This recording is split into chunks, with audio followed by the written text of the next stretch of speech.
Quality, quality. As you can see, everything is looking sweet. Don't mind the bags. I was bored with them. Okay? Don't mind them. We are just going to move. Oh, God.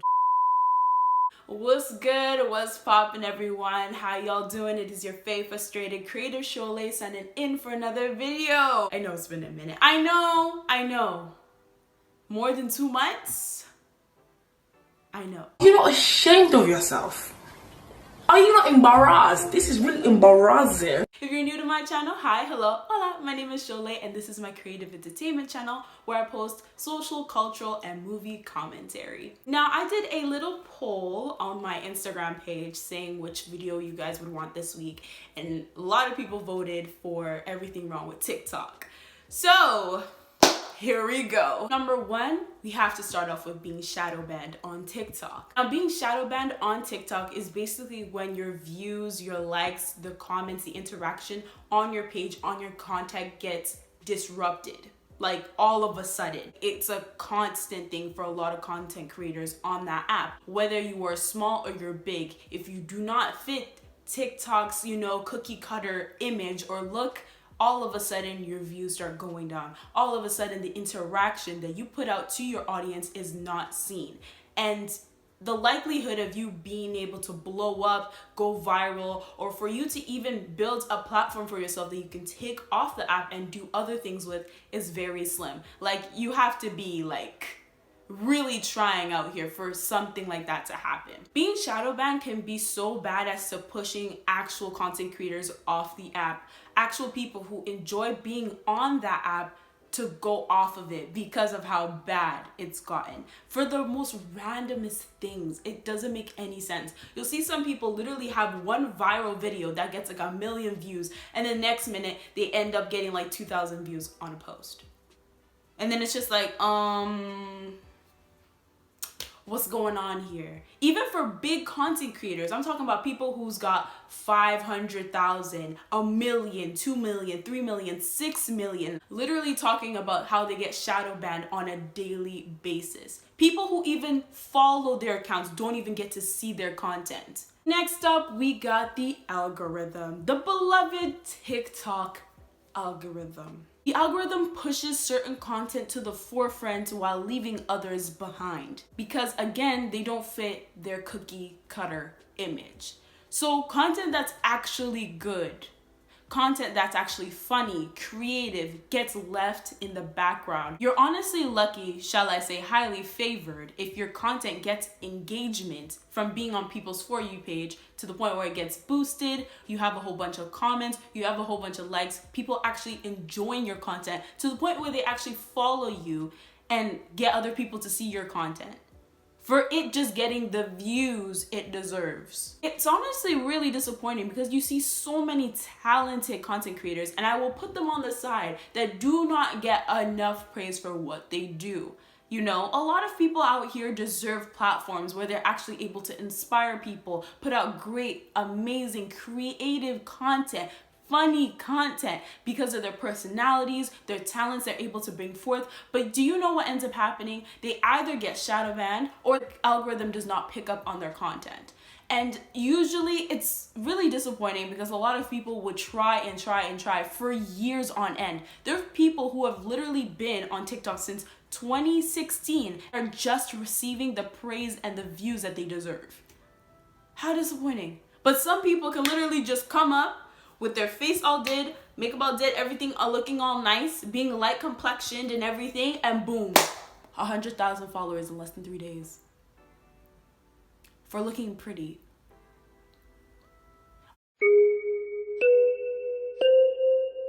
Next thing, we got pretty privilege under that bracket of algorithms. So you mean to tell me that if I'm white, I have an asymmetrical face, I have beautiful Eurocentric features and long pretty hair, or I look very aesthetically pleasing, I can literally wake up with 1 million followers just by looking beautiful?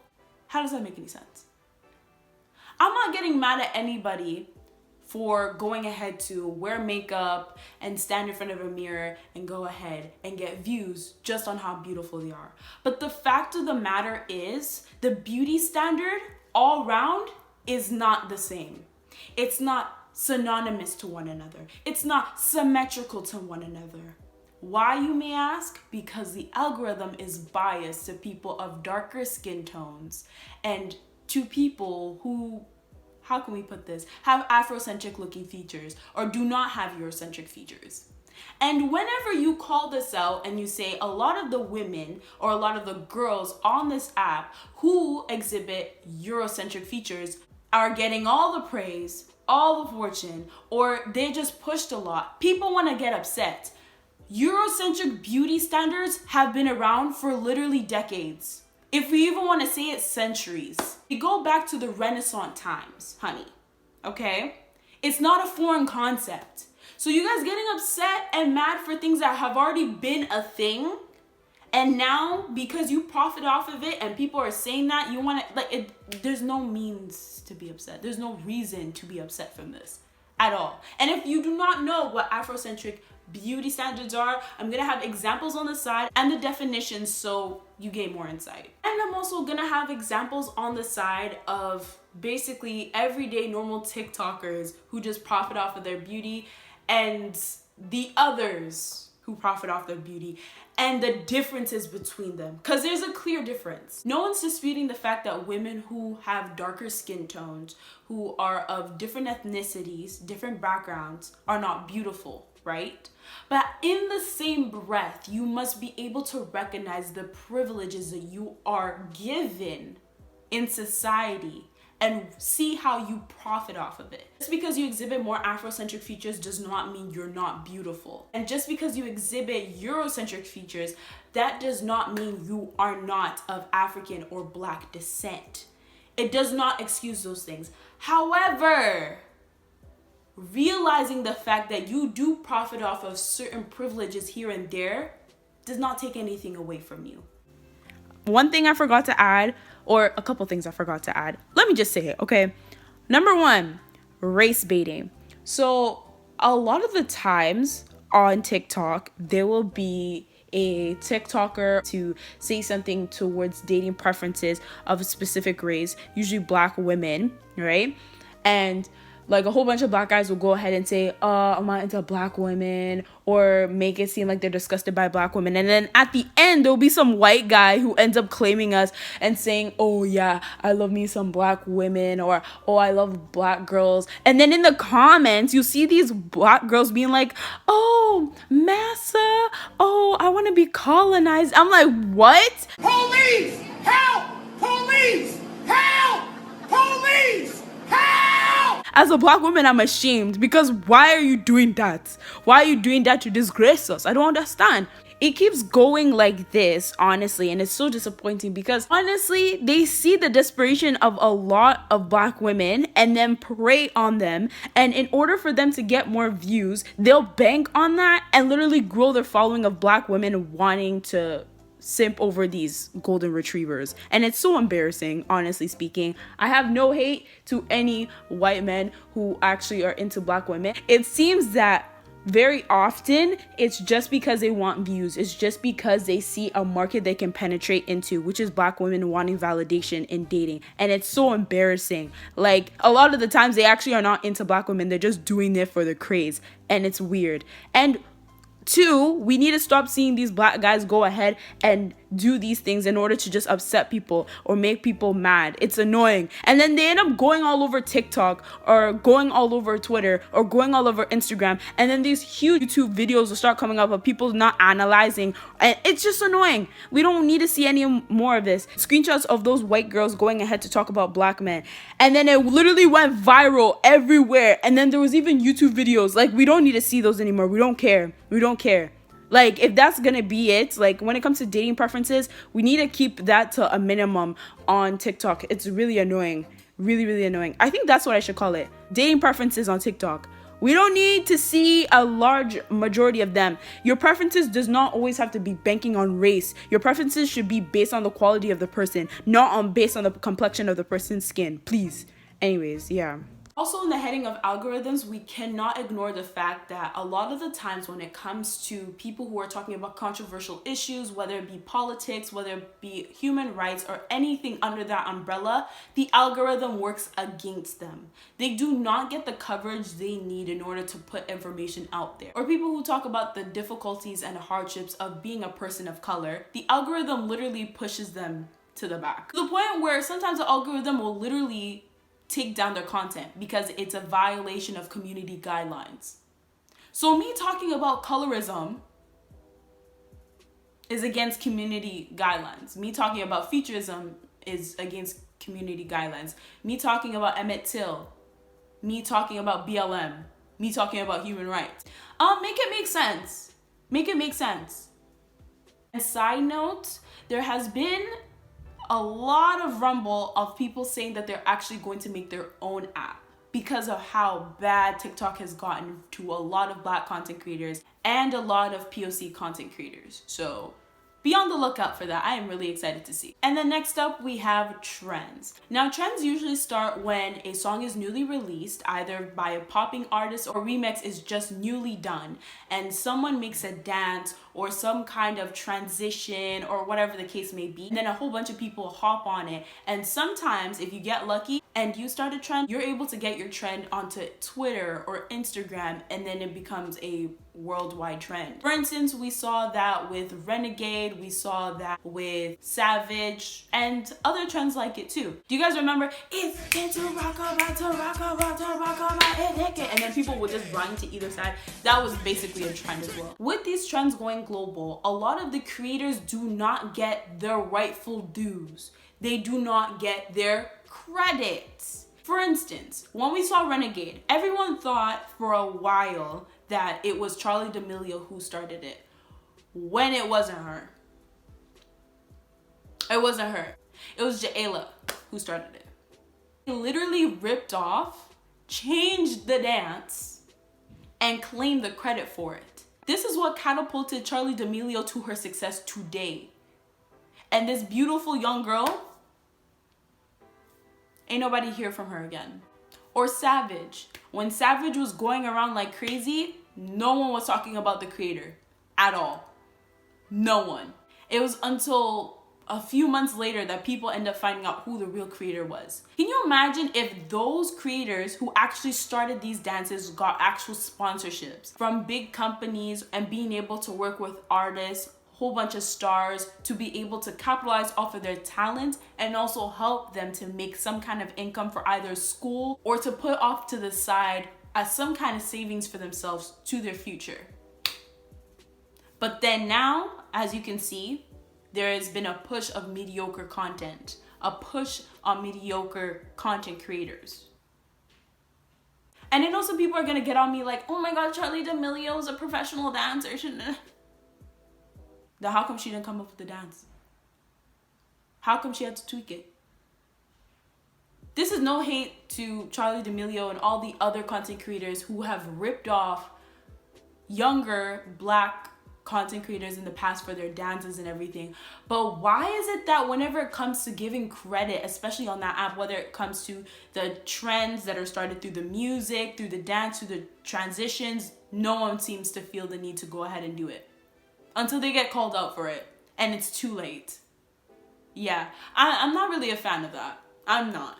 When I tell you this happens like clockwork, it's disgusting. Whether it's a song itself, whether it's the dance itself, whether it's the trend, the game, or whatever, it happens all the time. And the funny thing is, TikTok has not done anything to rectify this. I feel like one thing that I've heard that TikTok could actually do to change this is that whenever a sound comes up, because people usually call it sounds, not like music or whatever, or whenever people make dance trends or whatever, usually those people who make the dance, right, should be featured at the top of the sound. So you know where to get the sound from, or you know where to get the dance from. If you have that person at the top of the page, it would be very difficult to deny it, because literally you click the sound and everyone would be doing their dance. Everyone would be using their sound. See what I mean? but TikTok hasn't done anything to rectify it. Or have anything on top of the sound page, right? Where you can assort the dances from the oldest to the newest, or from the most views to the least of views. At least if it's from the oldest, you'll know the person who originally started, who originally posted. Now this continues to go on whether it turns into a trend or not. And the rightful creators do not get enough praise, do not get enough credit for their work continuously. So it's either you quit altogether or you just keep on grinding until you're able to make another trend. And sometimes the likelihood of that happening is 0 to none. So yeah, honestly, it's favor at the end of the day, because as we now see it, someone like Charli D'Amelio already has 104 million followers on TikTok, and she has spread out her followers all over social media to the point where she's even able to get Hulu sponsorships. She's able to get her family on board with a lot of this stuff. She's able to get all kinds of opportunity down her way. She's even worked with Sephora. But where's Ja'ela today? Oh, that's what I thought. Anywho, on to the next. Last but not least, my final gripe, celebrities. I don't know what it is, but I think it's the fact that these celebrities are lacking money at this point. Like their money well is drying up. So now they're hopping onto social media platforms in order to get money.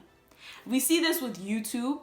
We see this with OnlyFans, and now we're seeing it with TikTok, where a lot of these celebrities just hop on and just do God knows what. I'm not saying all celebrities. For instance, I actually like Lizzo on TikTok. She's really cool. Coco Jones, really like her on TikTok. China Anna McClain, love her on TikTok, and so many like that. But the ones that just come on to cause trouble, ones that come on to just make all kinds of content that we don't care for, is annoying. Why? Like some of y'all are just pulling things straight out of your bum. For what? For It doesn't make any sense. Please make it make sense. I don't honestly like this invasion of celebrities getting onto these social media platforms, because you take away opportunities from people who are actually able to grow, actually have the ability to be creative and put their best foot forward just because you want a quick buck. When someone like that can go ahead and turn that quick buck of yours into a multi-million business for themselves. So it's quite annoying, in my personal opinion. Oh, and in the realm of celebrities, I'ma need TikTok to go ahead and hold accountable their content creators who are going ahead to harass, be bullies, or go ahead and just put other people's lives in danger. Throughout this whole entire pandemic, we've seen so many content creators who've blown up from the app go ahead and just not care that we're in a pandemic, and go ahead and make collabs with a whole bunch of people, have all sorts of getaways. You should strip away their sponsorships. You should strip away their titles. Do you know how bad this pandemic has been getting?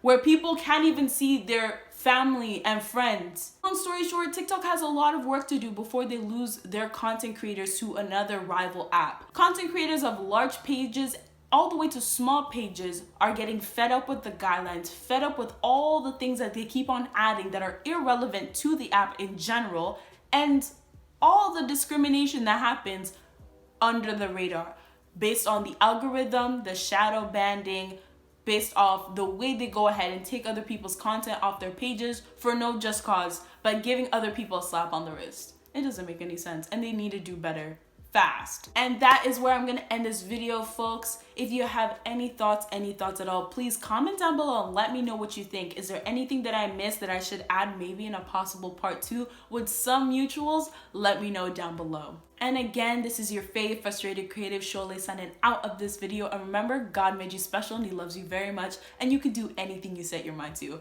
All right, peace. You know what I'm talking about? Bring it back.